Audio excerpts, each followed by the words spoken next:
Selamat sore, saya Hani Sirait dari KFMB Jakarta. Merumuskan presentasi mengenai strategi digital petik UMKM dengan studi kasus UMKM kuliner oleh teman saya Viviola, yakni dengan produk utama boleh warisan. Adapun identitas UMKM dan aset digital beliau, yakni labor industri di bidang kuliner atau makanan dan produk utama boleh bisa.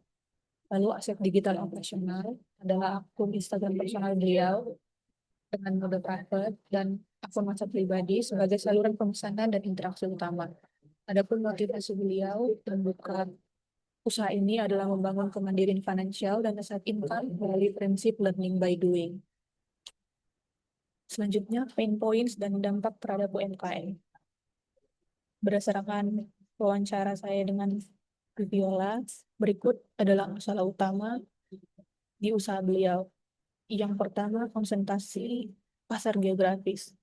Basis pelanggan UMKM masih sangat terpusat di kawasan Belawan, meskipun sebenarnya beliau tidak hanya menjual di daerah ini. Adapun penyebabnya karena marketing ataupun pemasaran masih bertumbuh luas pada pemasaran dari mulut ke mulut di area tersebut dan belum menggunakan alat digital untuk menjangkau audiens di lokasi yang lebih dekat dengan produksi. Lalu yang kedua adalah inefisiensi logistik. Ketika terjadi lonjakan beban operasional saat pengantaran ke Belawan. Adapun akar penyebabnya adalah keterbatasan transportasi beliau pada kegiatan sehari-hari. Teman saya tersebut menggunakan transportasi bus. Namun jika terjadi lonjakan pemesanan, maka beliau terpaksa kembali menggunakan mobil pribadi. Dampak terhadap bisnis, yakni peningkatan biaya overhead, penurunan margin keuntungan, dan tentunya hambatan skalabilitas. Namun, menurut teman saya sendiri, Viviola sebagai pendiri, kendala logistik tersebut sudah dapat diatasi dan belum sampai mengganggu jalannya usaha. Namun, secara manajerial, penambahan biaya operasional secara langsung akan mengurangi keuntungan bersih dari penjualan. Selanjutnya adalah segmentasi dari target audiens secara demografis dan psikografis. Segmentasi demografis yaitu semua gender dan berbagai kalangan usia, mulai dari anak hingga orang dewasa. Dan lokasi audiens atau pelanggan meliputi daerah Binjai, Diski, Medan Kota, dan terutama kawasan Belawan. Untuk demografis pendidikan, mulai dari anak sekolah hingga pasca sarjana dengan pendapatan sekitar 3-6 juta per bulan.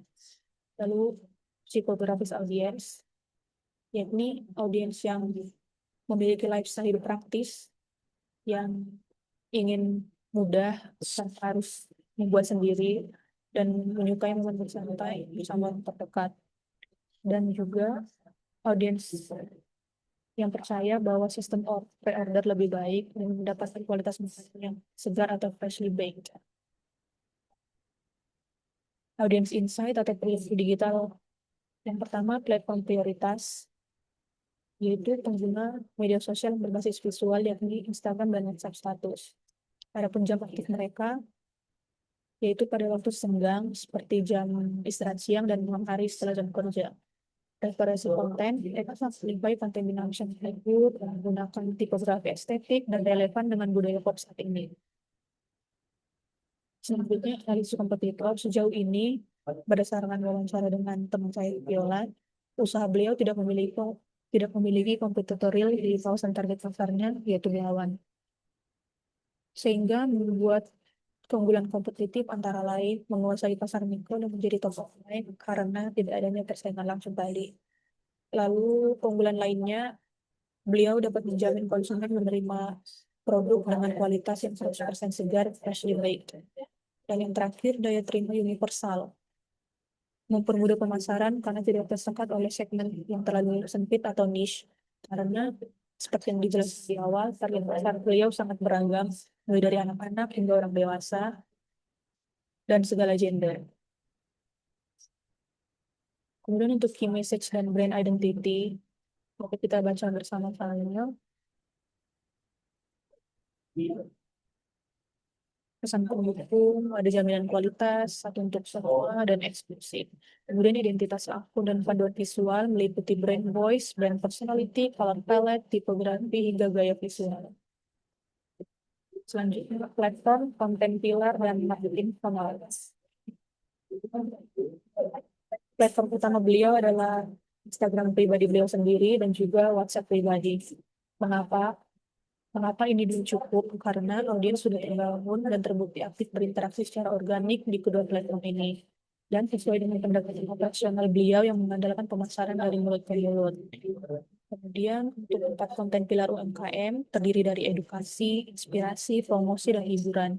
Dapat kita baca bersama-sama di slide.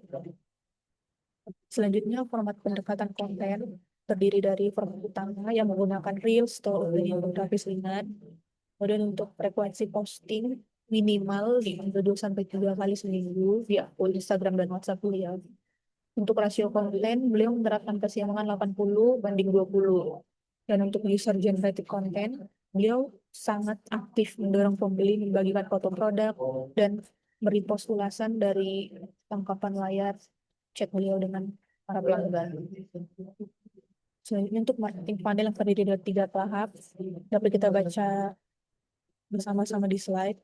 Tahap 1, top funnel atau membangun awareness.